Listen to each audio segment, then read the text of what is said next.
Við erum að bíða hér eftir mörgum viðmælendum sem við ætlum að heyra í bæði ráðherrum og þingmönnum hér í þinghúsinu, fulltrúum stjórnarandstöðunnar og stjórnvalda. Og við í myndverinu Sigmar Guðmundsson með góða gesti, Vilhjálm Bjarnason og Ólaf Ísleifsson. En við ætlum að byrja á því að byrja varaformann Sjálfstæðisflokksins, Þorgerður Katrínu Gunnarsdóttur, að segja okkur kannski örlítið nánar hvað það var sem að Geir Haarde átti við þegar hann talaði til þjóðarinnar núna í þeim orðum sem að voru að ljúka. Þorgerður, Geir fór hér yfir það fjármála öngþveiti sem hefur verið í íslensku samfélagi síðustu vikurnar og að nú reyndi á fumlaus viðbrögð stjórnvalda. Hvað var, hann boðaði líka frumvarp sem verður dreift hér rétt á eftir í þinginu sem hann mun mæla fyrir, en hvað var hann að segja okkur? Hann var fyrst og fremst að segja okkur það að það er verið að tryggja hér með þessum aðgerðum ríkisstjórnarinnar almannahagsmuni. Það er fyrst og fremst að verið að líta til hagsmuna Íslendinga allra og þá ekki bara í nútímanum heldur líka til framtíðarinnar. Við ætlum okkur að verja landið okkar, við ætlum okkur að halda áfram á morgun að stunda hér öfluga fjármálastarfsemi og bankastarfsemi. Við þurfum að gangast í ákveðnar aðgerðir, við þurfum að verja ákveðin stöðuleika og ná stöðuleika hér, við ætlum að líta til framtíðar, við höfum öll efni á því og það sem að mér fannst svo gott í Geir, þar sem hann var að draga fram að við höfum í rauninni bjarta framtíð, við höfum öflugar og miklar auðlindir, við höfum góða atvinnuvegi eins og sjávarútveg, landbúnað, ferðaþjónustu og fleira. Við höfum öll tækifæri til þess að standa sterkari eftir þetta gjörningaveður. Það mun reyna á núna á næstu vikum og missurum, en þá er að gera að hafa átta sig á því að undirstöðunar eru góðar. Við þurfum að fara í ákveðnar aðgerðir en svona er þetta. En svo við fáum kannski konkrétt upplýsingar til að boða ákveðnar aðgerðir sem að Geir mun sennilega segja frá hér á eftir. Hvaða aðgerðir eru það beint? Já, það mun koma í ljós og eftir. Hann mun fara fram hér með frumvarp sem að við leggjum áherslu á að verði afgreitt hratt og ég fagna því sérstaklega og beini líka þakklæti til stjórnarandstöðunnar fyrir það velvilja að styðja okkur í því að koma frumvarpinu í gegn á þessum skamma tíma, allavega standa ekki í vegi fyrir því. En geturðu sagt okkur eitthvað, við skynjum öll alvarleika málsins, það er mikill þungi og drungi yfir þinghúsinu í dag og maður sér það á svip ykkar í ríkisstjórninni, þetta er ekki létt verk, en geturðu sagt okkur eitthvað, hvað er sem áttir við? Já, það er bara ákveðnar heimildir sem er verið að veita til að mynda fjármálaeftirlitinu og þetta erum við að gera til þess að tryggja hér almenna bankastarfsemi og fjármálastarfsemi áfram. Við ætlum að tryggja hér þjónustu fyrir almenning og við erum fyrst og fremst að gera þetta með almanna þjónustu í huga. Það er það sem við erum að gera. Áttu von á því að Geir mæli fyrir þessu frumvarpi hér á eftir og það verði afgreitt í dag? Já, ég gerir ráð fyrir því að hann mæli fyrir þessu frumvarpi og eftir við verum átt okkur og því við verum að taka undir það sem að Geir sagði svo ágætlega hér áðan. Við verum að standa saman sem þjóð. Við erum ekki að fara að gera neitt annað heldur og standa í neinu öðru heldur en það sem aðra þjóðir eru að gera núna. Danir eru að standa frammi fyrir miklu gjörningaveðri á fjármálamörkuðum. Það sama er að gerast vestanhafs sem austan. Við hins vegar Íslendingar, við höfum marga mannkosti, við erum líka fámenn og við setjum einfaldlega undir okkur höfuðið og bara förum í gegnum þessa erfiðleika sem nú eru framöndan. En hvað mun þetta þýða fyrir fólk sem þeirra vaknar í fyrramáli? Hver eru breytingin sem fólk skynjar strax? Ég held að menn bara einfaldlega sjáu það að það verður hér almenn bankastarfsemi áfram og við eigum eftir að sjá þá starfsemi sem við erum að líta til núna akkurat í dag halda áfram. Verða allir bankastarfandi? Já, þá bara eftir að koma í ljós, en ég gerir ráð fyrir því.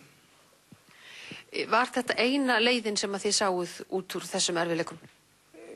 Já, eins og sakir standa, já, þetta var eina leiðin og þetta er einfallega það sem við erum að framkvæma núna, erum að fylgja eftir því sem Geir forsætisráðherra sagði. Við þurfum að sýna núna fumlaus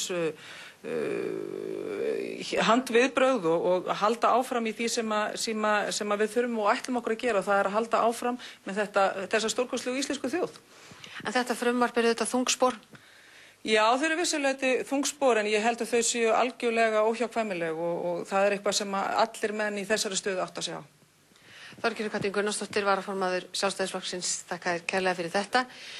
Nú, við erum komin hér líka með oddvita stjórnarandstöðunar, Steingrímur J. Sigfússon. Stjórnarandstaðan hitti fulltrúa ríkisstjórnarinnar Össur og Geir í morgun á fundi hér í þessu herbyggi, ekki rétt hjá mér? Steingrímur, það var þungt yfir ykkur þegar þið komið af þessum fundi og ég reikna með því að þá hafi verið að kynna fyrir ykkur þessi frumvarpsdrög. Hver eru þín fyrstu viðbrögð, Steingrímur? Já, við vorum nú fyrst á fundi hér í þinghúsinu þar sem var farið yfir stöðuna og menn voru reyna átt að sjá því hvað dagurinn bæri í skauti sínu og síðan hittust við í stjórnarráðinu eftir hádegið og þá var farið yfir frumvarpið með seðlabankastjóra og forstöðumanni fjármálaeftirlitsins. Já, þetta eru mjög alvarlegir tímar og Hvernig finnst þið vera stærstu tíðindin í þessu? Já, það náttúrulega ævintýralegast að svona skuli komið, að það skuli þurfa að setja hér neyðarlög víðtækar valdheimildir til að grípa inn í fjármálakerfið og ég raun og veru bara stokka það upp á nýtt, meir og minna, ef svo fer.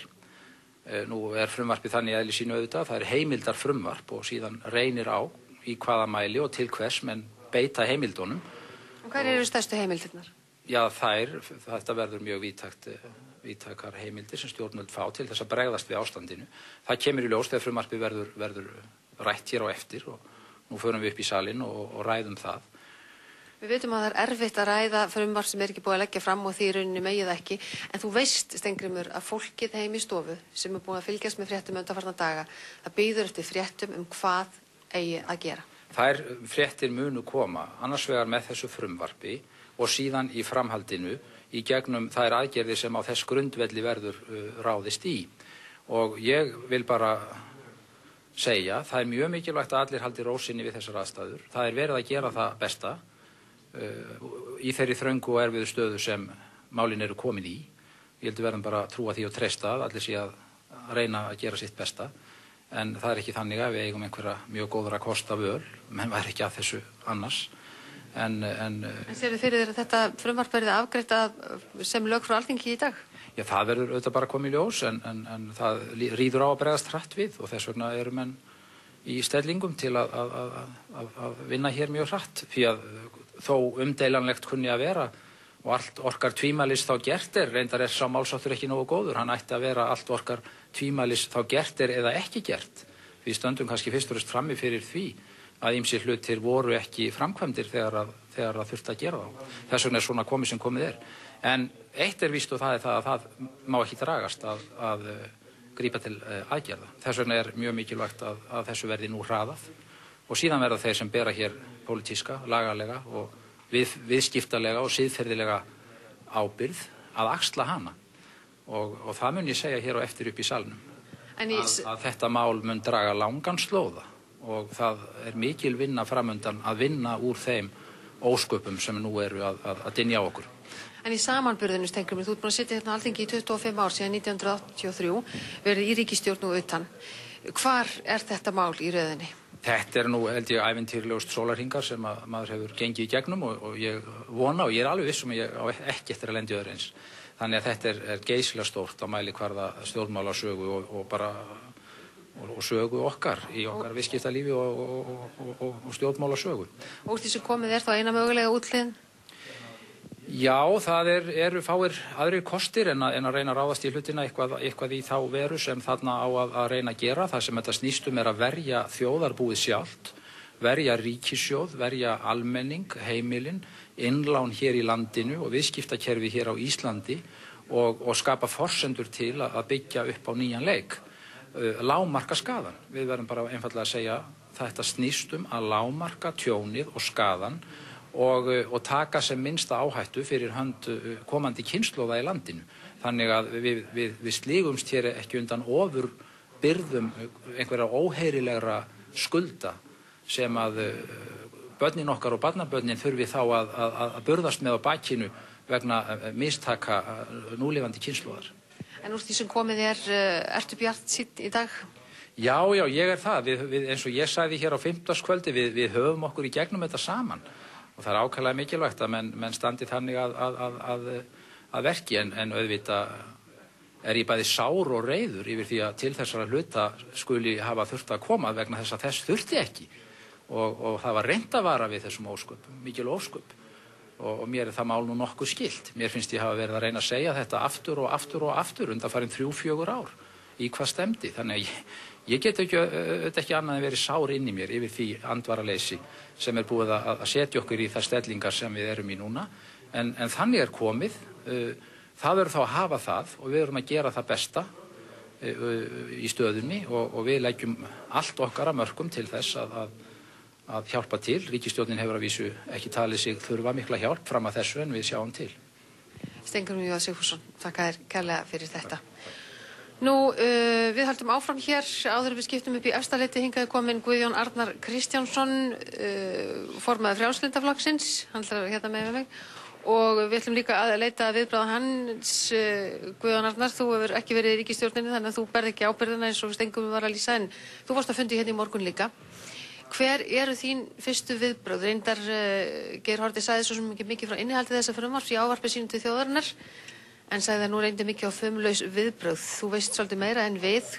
Hvað finnst þér þetta allt saman? Já, það alveg ljóst að við munum vera að takast á við einhvað sem við höfum ekki séð áður, aldrei, ekki, allavega ekki frá því að ég fættist og megnið af íslensku þjóðinni hefur aldrei séð svona viðbrögð sem að við þurfum að takast á við núna og það alveg ljóst að staða fjármálakerfis okkar er í uppnámi, alveg eins og reyndar er í mörgum öðrum löndum en stærð íslensku bankana er það mikil að við eigum í miklum erfiðleikum með að höndla það ef að bankarnir get ekki staðið við sína skuldbindingar.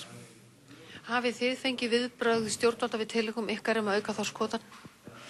Nei, við hefum ekki fengið bein viðbrögð við því frá ríkisstjórnarfulltrúunum, en ég verð nú að segja það alveg eins og að ég undrast það ef að fulltrúar ríkisstjórnarinnar ætla að vera svo óskynsamir að sjá það ekki að í þessari stöðu þurfum við að grípa til allra þeirra ráða sem við mögulega getum til þess að auka okkar tekjur og halda upp í atvinnu. En finnst þér í augnablikinu þetta hafi verið eina mögulega útleiðin? Sem að við erum svona stefni í núna, í dag. Já, það fer náttúrulega eftir í hvernig hlutinni gerast, en eins og málin liggja fyrir, þá er ekki hægt að sjá að við eigum margra kosta völ. En svona, ég veit mátt ekki ræða mikið innihald þessa frumvarps, það er ekki búið að leggja það fram, en hver finnst þér vera stærstu tíðindin? Stærstu tíðindi eru þetta bara þau að ríkið verður að afla sér lagaheimild til að geta gripið inn í fjármálamarkaðinn, þannig að við séum að verja hagsmuni íslenskra þegna, við verja eignastöðu fólks í innlánseignum sínum í bönkunum, verja séreignarsparnað fólks og svo framvegis. Það er auðvitað það sem okkur ber að gera í þessari stöðu. Guðjón Arnar, þakka þér kærlega fyrir þetta og að koma hingað til okkar. Nú, ég á von á því hann Össur Skarphéðinsson, hann er komin hingað líka, oddviti Samfylkingarinnar og staðgengill formannsins í þessu máli. Össur, ég veit að þú ert búin að sofa lítið undanfarna daga, þetta hefur verið mjög þétt skipuð dagskrá og þegar við staðið frammi fyrir afarkostum. Hvernig líður þér núna? Já, ég hef nú átt betri daga í stjórnmálum, get ég sagt þér. Þetta er nú svo sem ekkert gaman að þurfa að stíga þessi skref eða hafa orðið vitni að þessari atburðarás sem að ég hef nú verið síðustu daga. Ríkisstjórnin, hún væri ekki að grípa til þessara dramatísku ráða sem að menn munu sjá hér á eftir í frumvarpi forsætisráðherra, nema því að staðan hún er alveg grafalvarleg og hún hefur verið að þyngjast. Það þýðir það samt ekki að Íslendingar lifi ekki aftur glaðan dag eða iðnaðarráðherrann. Við munum auðvitað sigla krappan sjó á næstu dögum, en það sem að ríkisstjórnin er að gera, hún er að tryggja fjármálastöðuleika, hún er að tryggja innistæður sparifjáreiganda og hún er að tryggja það að hér heldur lífið áfram, þar að segja greiðslukerfin verða trygg. Bankarnir opna á morgun, við erum að tryggja það með þessum heimildum sem við erum að sækja. Og síðan, það má segja það kannski að ríkisstjórnin, hún sé með þessu að búa til fasta bjarghellu sem að við getum staðið á og síðan er það verkefni ríkisstjórnarinnar í samvinnu við þjóðina að spyrna sér upp af þessari bjarghellu til nýrra og betri tíma. Og það má ekki gleyma því að út allan heim eru þjóðir að lendi í svona vanda. Við erum einstök að því leyti til að hér er undirstaðan traust. Innviðirnir eru alveg geysilega sterkir. Fólkið er öflugt og vinnusamt og það er nóg vinna og við höfum annað fram yfir aðrar þjóðir. Við höfum þessar óskaplega öflugu auðlindir sem er náttúru okkar sem að menn sækja í. Aldrei hafa verið jafn margir sem að koma og sækja heim í Ísland.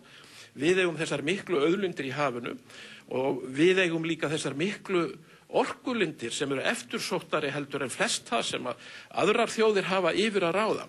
Þannig að undirstaðan er traust. Aflvélarnar þær hafa sjaldan gengið betur og við, ríkisstjórnin og framtaksamt fólk höfum líka verið að leggja nýja sprota inn í framtíðina. Þannig að við þurfum að vinna okkur út frá þessari stöðu sem er þung, sem er skelfileg, en við þurfum að vinna okkur frá henni og það engin spurning í mínum huga það að íslenska þjóðina hún mun á miklu skemmri tíma heldur en að menn halda í dag á þessum heldur dapurlega degi ná þeirri stöðu sem að hún var í áður. Sko Össur, ef við tölum bara daginn í dag, þetta inngrip ríkisvaldsins, voru þið komin í öngstræti, var þetta eina mögulega útleiðin? Við stóðum frammi fyrir því að yfir helgina þá þyngdist staða bankakerfisins gríðarlega og það má segja að það blasti við okkur að tveir kostir. Annars vegar að fara inn í bankana með ótrúlega mikið fé, kannski 5 til 7 sinnum meira hlutfallslega heldur en að Bandaríkjastjórn að íhuga til þess að aðstoða sína banka og leggja það allt á hættu. Þetta hefði kannski verið hugsanlegt við aðrar aðstæður en nú það þannig að við erum stödd í þessum segulstormi, þessu fárviðri alþjóðlegrar fjármálakreppu og því miður, eins og Churchill sagði, þetta bara endirinn á byrjuninni á þessari alþjóðlegu krísu.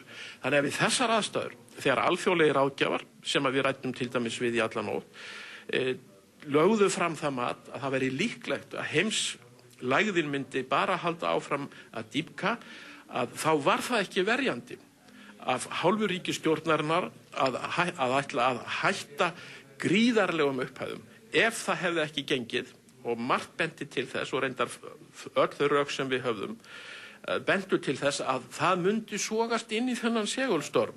Þá höfðum við verið að binda skuldaklafa á herðar ófæddra kynslóða, kannski 30 til 40 ár fram í tíman og við þessar aðstæður þá það menn bara að þétta stöðuna og grípa til þeirra ráða sem að til eru. Og það þetta frumvarp sem að forsætisráðherra mælir fyrir og eftir. Það gefur okkur alveg gríðarlega róttækar heimildir. Verða bankarnir allir starfandi? Bankarnir verða allir starfandi á morgun. En það hugsanlegt að 2 þeirra verði starfandi á allt öðru formi heldur en í dag. Það hugsanlegt að 2 þeirra verði með þeim hætti að þeir sjá okkur Íslendingu fyrir þeirri bankaþjónustu sem við... Hvaða bankar eru það? Já, það kemur bara í ljós hér á eftir.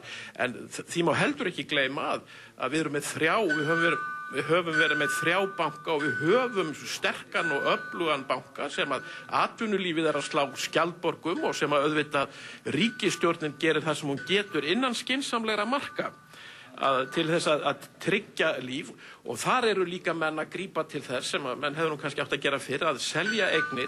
Allir bankar að selja eignir hratt í dag og þetta allt saman, þessi staða sem að skapast núna, ákveðin styrkur og stuðningur sem að þessi banki getur aflað sér, útsjónarsemi stjórnarmannanna þar og svo staðrind að þeir hafa eignir sem eru seljanlegri heldur en hjá mörgum, gerir það verkum að ég hef fulla trú á því að hann sigli þöndum seglum upp úr þessari lægð, alveg eins og Íslendingar munu líka gera.